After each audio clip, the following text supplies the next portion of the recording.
Okay, today we're going to do 6.2, which is multiplying and dividing. I don't know why I put subtracting, but it's dividing. Radicals. So it's a little bit of what we've been doing before. So if you have two numbers with exponents that are the same, so meaning that we have two exponents that are squared, you can combine them and multiply the two exponents and just put the squared on the outside. Same with the square root. So if you have a square root and a square root, you can just combine them under the square root. But you can't combine them if they're different. So if we had, let's say, square root 2 times the cubed root of 2, we can't combine these. So this would be the simplest form that it already is, so we cannot combine. So our first example is to simplify. So looking at A, can we simplify this anymore? No. Because they have different indexes. So this 3 is different than the implied 2 there. So we can't simplify.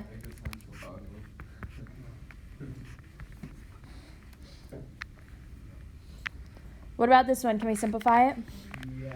Yeah, so we can combine what's under. So we have the cubed root, and we just multiply the two things on the inside. So what's negative 4 times 2? Negative 8. Negative 8. If we were factoring negative 8, what can this factor to? If we take the cubed root of negative 8. Negative 4. Negative 2. The two numbers on the inside. So we multiply the 4 and the 2. When you're combining them, you have to multiply? Yes. Or you could leave it unmultiplied and then just factor. So we have a negative 2 and a 4. The 4 breaks down into 2 and 2, but it also breaks down into negative 2 and negative 2. So if we have a negative cubed root, our answer is going to be negative. Okay, so what's our answer here? Remember, we circled 3 things since we have a 3 as our index on the outside. So a negative 2 comes out, and this is our answer. Yes? Where do you get the negative 2 from both of them? Well, negative 2 times negative 2 is 4. And we need 3 of the same thing, so that's why we needed to break down the positive 4 into 2 negatives. So if you have a negative under the square root like we have here, we have a negative 8. Under an odd number, your answer is going to be negative. But if we had the square root of negative 8, so this would be like saying that it's a 2. Can we do the square root of a negative number? No. No. What do we need to do if we have a square root of a negative? We did this before. Remember when we have to take something out first? We take out the I. So it would be I square root 8. So we can only have a negative on the inside if this number here is odd. So if it wasn't odd, it would just be an I, like here. What was A again? So if we had an even index like we do here, that's when we take out the I. So even, you would take out the I. This is only if it's negative.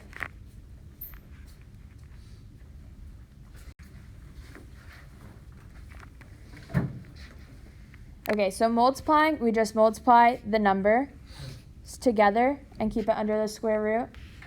Only if you have the same index, you keep it under the square root. Dividing, if you have the same index, the same thing applies. And if you have a square root on top of the square root, you can just make it one big square root and put the fraction on the inside. So we're going to do some examples. So here we're multiplying. Do we have the same index? Yeah, these are both an implied 2. So we can just take the square root and multiply everything together on the inside. So we have 72 times x cubed times y squared times 10 times x times y cubed.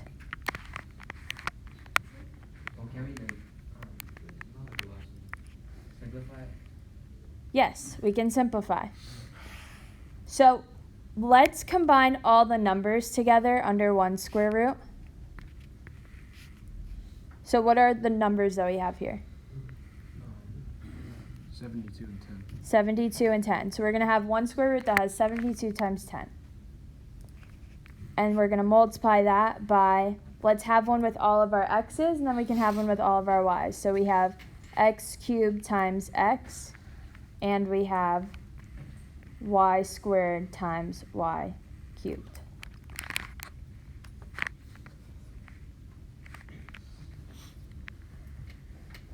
So first we can break down the numbers.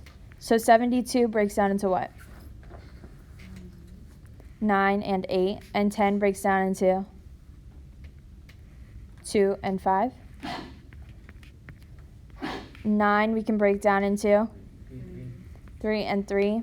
8 breaks down into 4 and 2.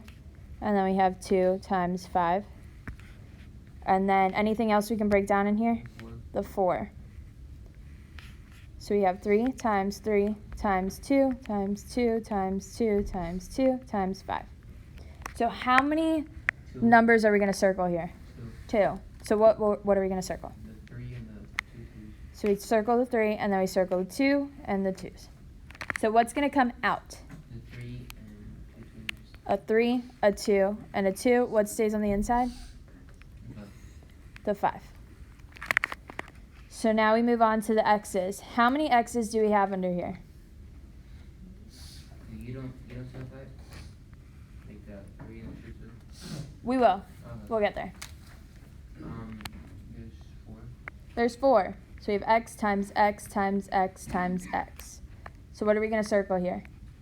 2 twos. The 2 x's. So what comes on the outside? 2 x's. So x squared. And now with the y's. How many y's do we have? 5. 5. How many are we going to circle? 4. So how many come out? 2. 2. So we have y squared.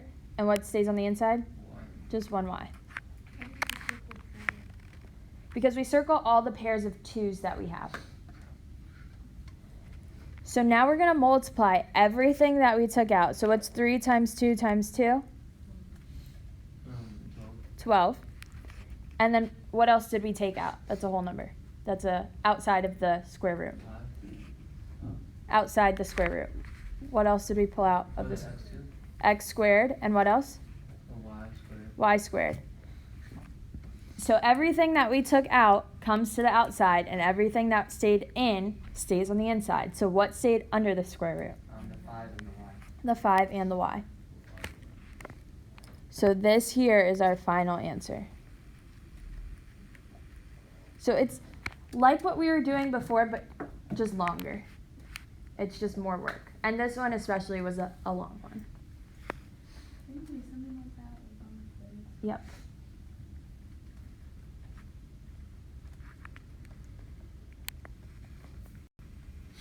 Okay. What's the simplest form of the quotient? So if we have a square root on top of the square root, it would just be like saying 1 whole square root with 18x to the 5th over 2x cubed. And now we can just simplify our fraction that's on the inside. So we can combine the numbers and combine the x's. So how would we simplify 18 over 2? 9. It's like dividing. 18 divided by 2 is 9. So now, if we have 5 x's on top, What's the number on the outside? that's an arrow, Oh, okay. and 3 x's on the bottom, we can cancel out our x's that overlap.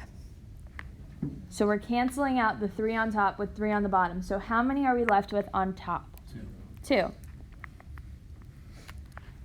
So we have an x squared that's left. Now we can factor this. So let's take our number, square root of 9, and then the square root of x squared. So what does 9 break down into? 3 and 3. What does x squared break down into? X and x. How many numbers do we have to circle here?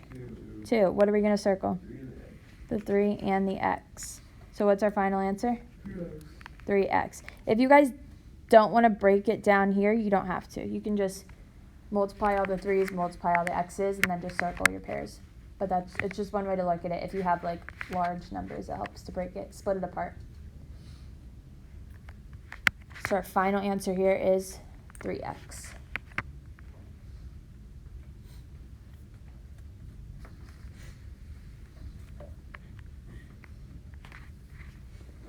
Okay, let's take a look at B. So, do we have the same index here? Yeah, so we can combine them and put it all under one square root. So we have 162y to the 5th on top and 3y squared on the bottom. Is 162 divisible by 3? Yes. What do we get when we divide it? 54. So we have 54, because these cancel out and become 54. Now when we cancel out the y's, what does it become? 3. y3. So if we wanted to rewrite this, we would have 5 y's on top and 2 y's on the bottom, and 2 cancel out, and we're just left with 3 y's. So that's where we got this y cubed here. So now we can break it down. What are factors of 54? 9 and 6. And factors of y cubed would just be 3 y's. Remember, all of these we have the index of 3 from the beginning here. Our index is 3. So now how can we break down the 9? 3 and 3. And what about the 6? 3 and 2. And then we just have 3 y's. We circle the 3's. And we circle the 3 y's. So what comes out? 3y. And then we're just left with the cubed root of 2 on the inside. So if we started with our index here, we just have to keep that same index in our answer too.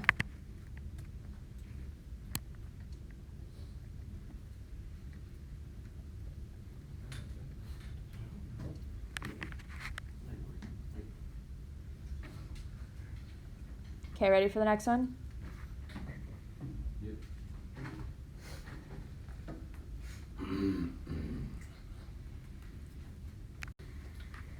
Okay, what is the simplest form of the cubed root of 5x squared divided by 12y squared over z? So, what would we do first here?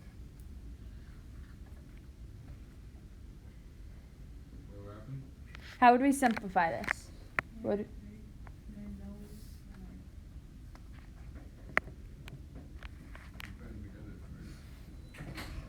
So we put them together, so we have one whole fraction under the square root.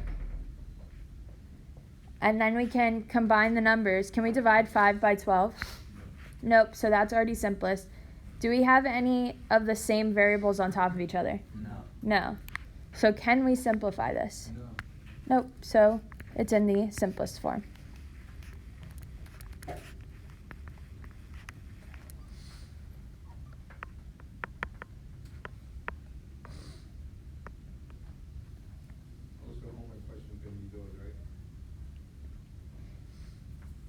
It'll be like what we're doing, all of them. So you'll have a mix of those. Okay, what do we do first here?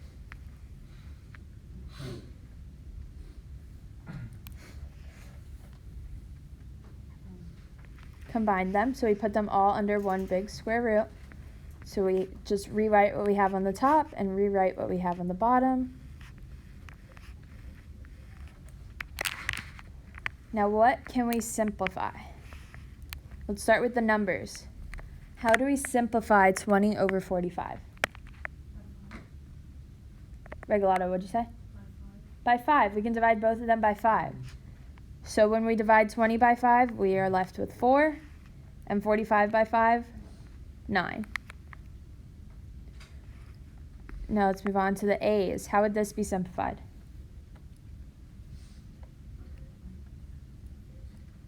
Would we have an A left on the top or the bottom?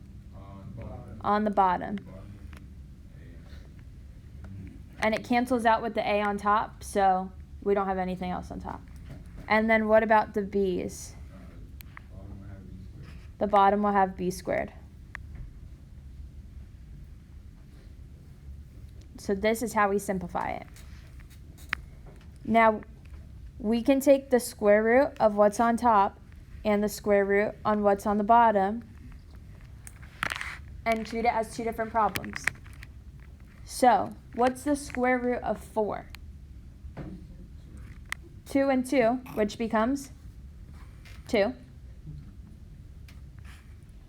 And then the square root of 9b, what does 9 break down into? 3 and 3. And then we have just one A, and we have 2 B's. So what are we going to circle? The 3's and the B's. So what comes out?